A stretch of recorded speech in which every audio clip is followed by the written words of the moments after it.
Okay?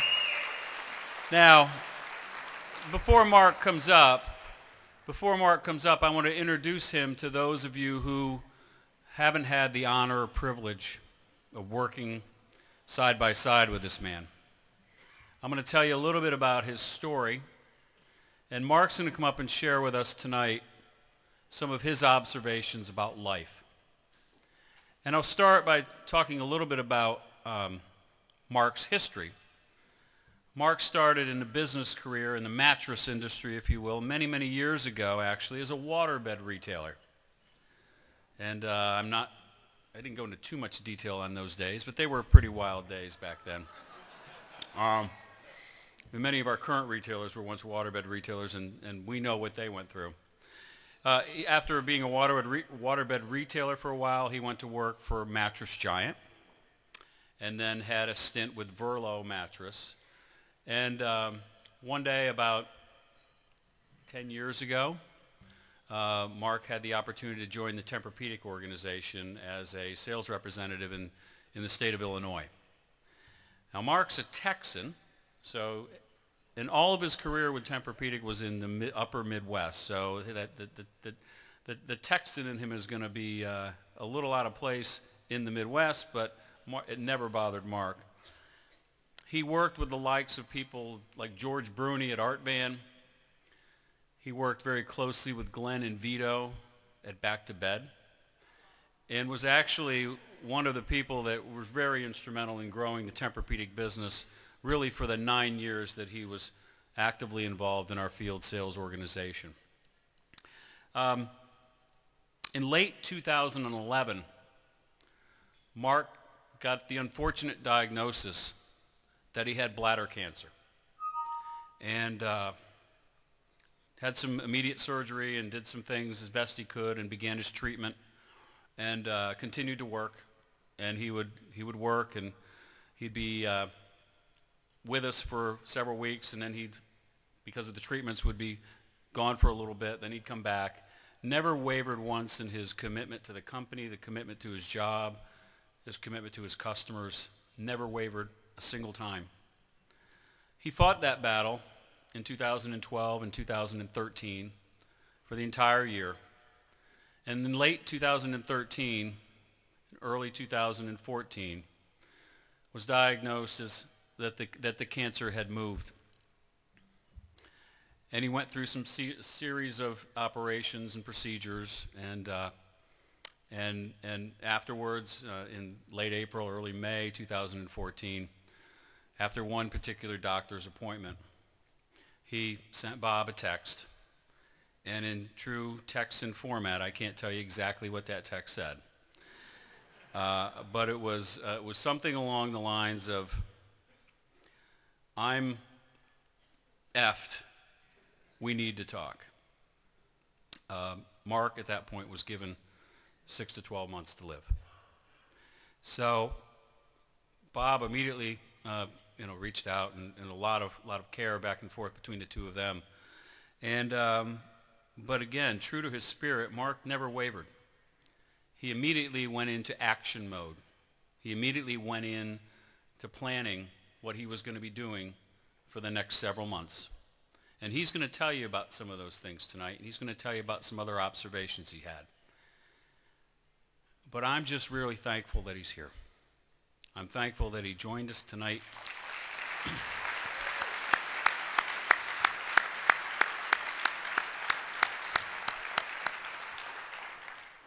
And I'm thankful for the opportunity to provide him with this introduction. So without further ado, please help me welcome to the stage Mr. Mark Oliver.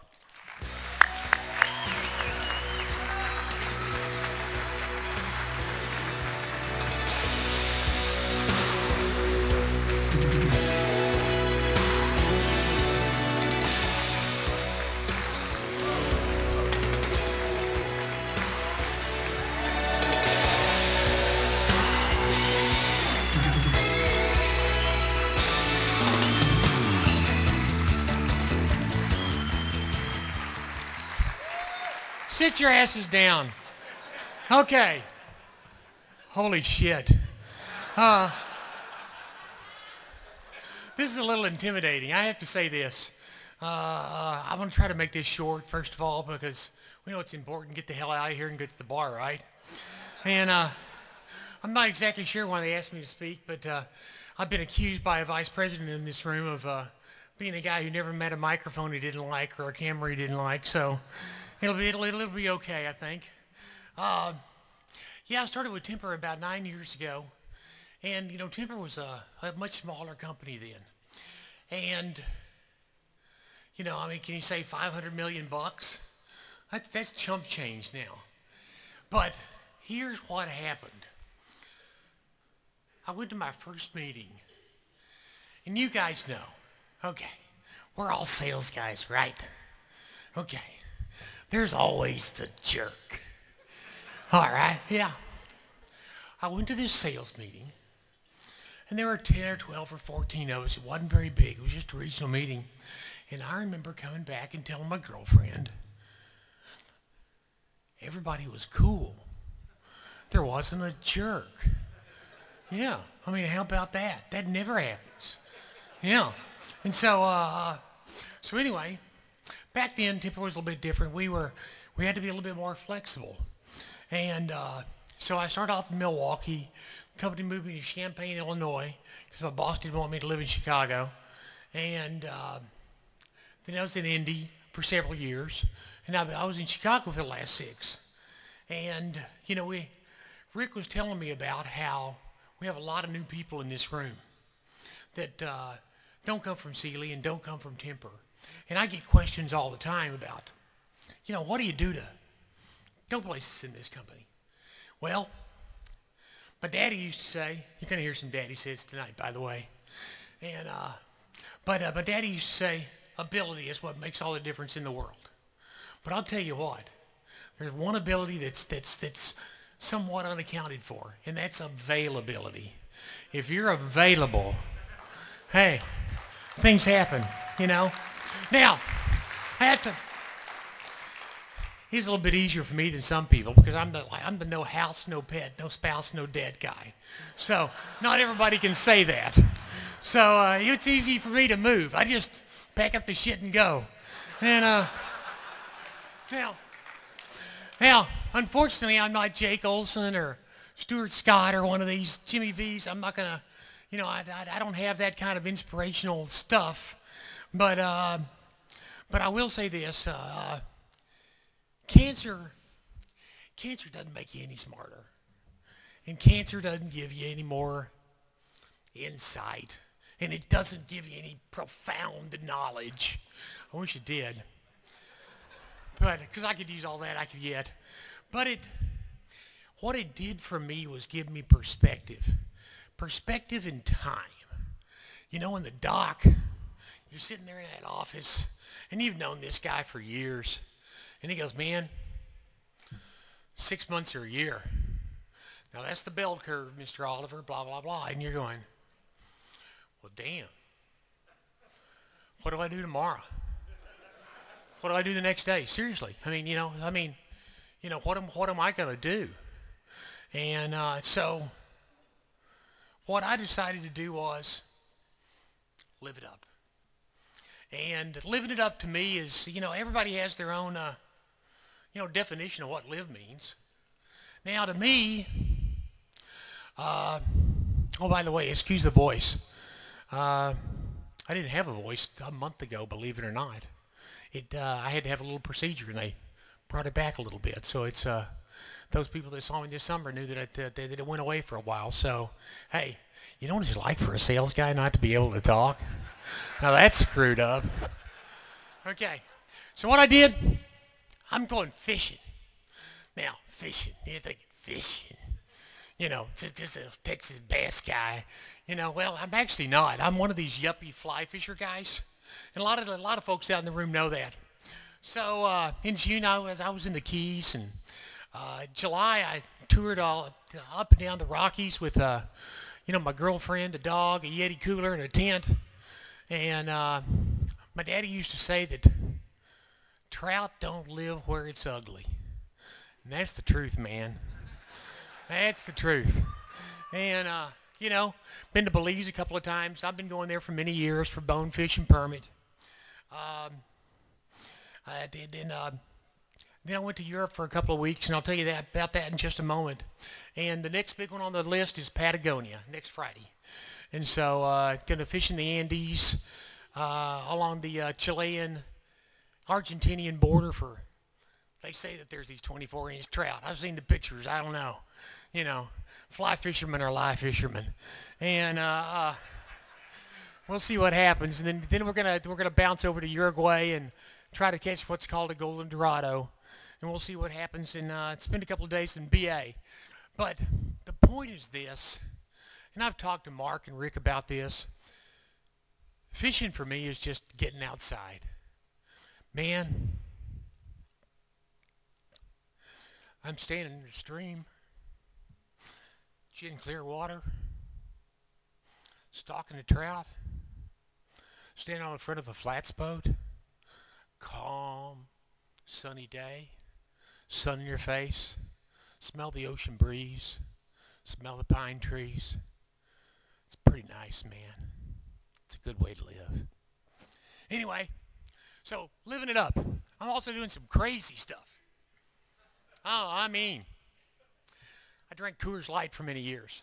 You know, a Texas guy. That's the national beer of Texas, right? Well, I switched to regular Coors. I'm taking on those there. Not only that,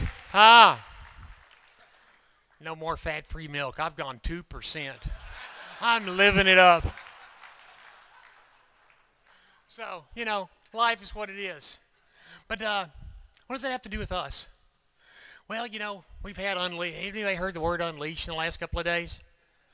Yeah, I pounded it in the side of our heads like a 16-penny nail. Okay. And I tell you what, that's the truth, though. Every day, get up. My daddy used to say, here's another daddy said, you know, every day we have a choice. You can get up and you can roll over and go back to sleep, or you can put your pants on. Well, I choose pants. So the point is this. If you get up every day and you go out there and you give it everything, it's going to be all right. If we live and we love and we laugh, it's going to be A-okay. And another thing that this cancer crap has given me, this perspective deal, is regrets. You know, are you going to have regrets? Well, first of all, this cancer thing is actually sort of cool. I know you're thinking, well, this guy's screwed up. Think about this. I had a buddy, great friend of mine, died when he was 51, riding his bike, health freak, just keeled over on the side of the road out near DFW Airport and died. I have the luxury. I have the advantage. I have the opportunity. I moved back to Texas. Been all these fishing places. I'm going stuff. I get to say goodbye. I get to see people. That's awesome. I'm here. I mean, you know, how many people get this opportunity and that perspective? And that's wonderful. But speaking of regrets, I want to get back to that. Most of us don't regret what we've done, but we regret what we didn't do. So get up every day, go out there, and ask for forgiveness. Don't ask for permission. Just go ahead and do it.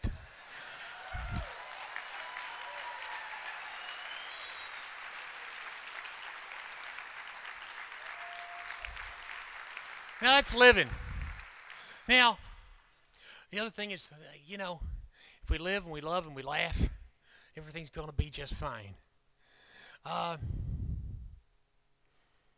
Tell somebody out there today that you love them. Somebody you might not have thought about. I love you guys. I love this company. That's sweet. I know and this is going to sound corny, but you know, attitudes filter from the top, and this company has been so good and so kind and so compassionate, so caring to me during all this stuff. Mark and Rick and Bob, they've been riding around in my car with me in Chicago, and I didn't have any hair. I felt like shit. You know, I was going through chemo. They're cutting my guts out. And I tell you what, they're every step of the way. A lot of folks don't realize this. In August, at the end of market, we had a little soiree out in Vegas. And there about 75, 80 people showed up. We had it at the Hard Rock. And it was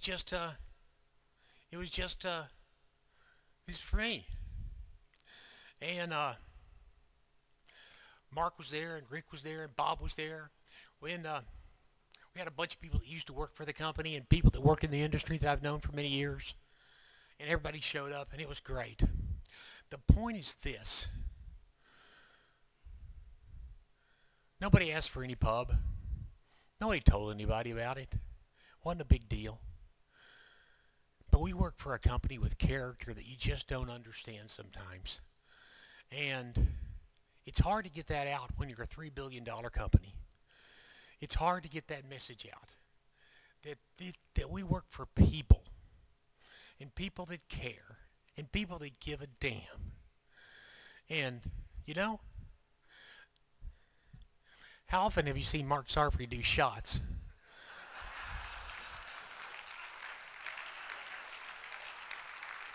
Of tequila. I even have a picture where we're taking a picture and I'm goosing his ass. So, but the point, yeah, so you don't understand this. It doesn't get out there. And we work for a company that really cares and people that make a difference. And character makes a difference. And that's why we go to work every day. It's not about the mattresses. It's about the people. It's about your team. And so I think you need to know that. Not only that, here's something I didn't know. Well, there's a whole lot of shit I don't know. But you know what? Your customers love you. They do. Don't just go out there and tell somebody you love them. Your customers love you. They appreciate your insight. They appreciate your guidance. They appreciate your input. Now, they can't tell you that. I mean, they can't. They got to keep their shields up. You know, we got to negotiate. We got to, you know, I'm not going to put that many slots on the floor. And so here's an example. I mentioned I went to Europe. At the day that Glenn and Vito closed on the Mattress Firm deal, they're back-to-bed bedding experts. They boogied over to Europe.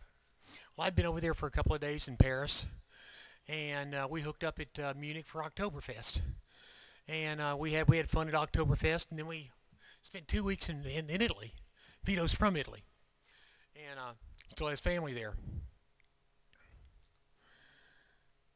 Until the shields are down, until you get this perspective I've talked about, the customers won't tell you. Have you ever noticed, have anybody here ever changed territories? Okay, we all have. You notice how nice your customers get when you leave? Hey, you're a great guy when you go away. So, anyway, but the point is, your customers do love you.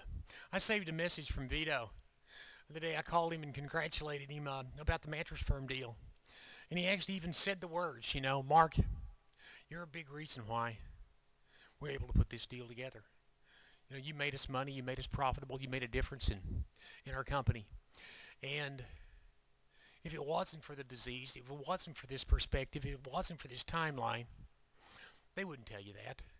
But they do. Your customers do love you. And you know what? If you love them back, it's all going to be okay. And that's a whole lot about love from a guy. Does any male in the world really know how to speak about love? I don't know. Anyway, but the last thing is laugh. You know, if we can laugh about it every day, it's going to be okay. If we live and we love and we laugh, it's all going to be fine. And we get really serious. We're in a serious business. We're a $3 billion company. And it's a lot of money. And so we have to take things seriously. But, you know, you set up that meeting. all the chairs are right, all the tables are good, the folders are out, the handouts are good, everything's set up.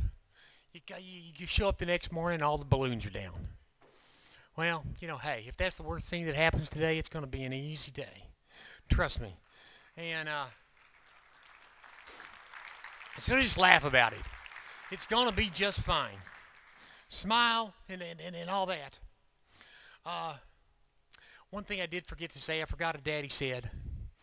And, when it comes to your customers, my daddy used to say, they may not remember what you said, and they may not remember what you did, but they'll remember how you made them feel. So if you'll do that, it'll all be good. Hey, Rick, Bob, come up here for a second. I need some help. And in Chicago, we had a little tradition at all our meetings. Between the Glens and the Vitos and the Machine Gun Kenners, and I'm not making this stuff up, and then all the gangsters and all that kind of stuff. We used to have what we called our hallelujah moment, and it was the point in the meeting where you tried to get everybody involved. Well, here's today's hallelujah moment. My daddy had one more thing that he used to say. Well, he had a lot of things. Actually, I've taken out a lot of the vulgarity. That stuff about rolling over in the morning, oh, you ought to hear the real story behind that. Anyway,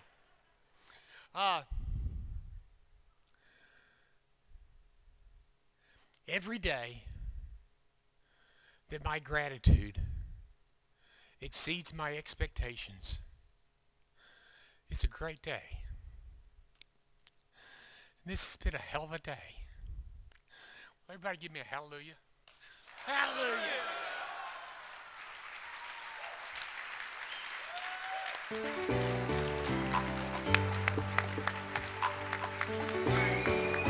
Get me the hell out of here. I'm toast.